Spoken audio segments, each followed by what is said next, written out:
Baisse des charges sur les salaires, prélèvement de l'impôt à la source. Nos feuilles de paye vont évoluer, vont changer, vont se transformer. Pour en parler, Emmanuel Prévost est avec nous. Vous êtes le directeur de la veille juridique d'ADP.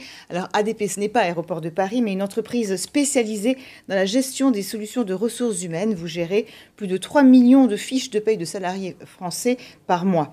Alors, dans un premier temps, on va avoir de bonnes surprises. Donc à la fin du mois d'octobre, a priori, donc ce sera mieux qu'en septembre.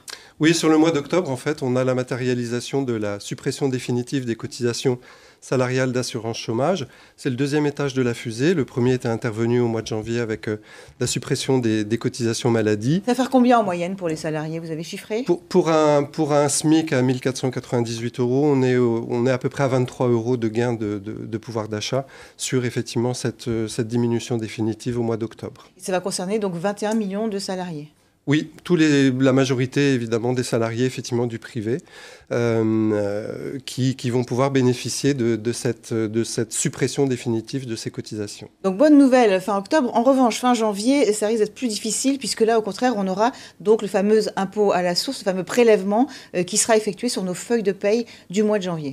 Oui, à compter du 1er janvier 2019, le prélèvement à la source va se matérialiser sur le bulletin de salaire, avec évidemment une nouvelle ligne, avec le taux de prélèvement à la source de chacun des salariés et évidemment le montant du prélèvement à la source.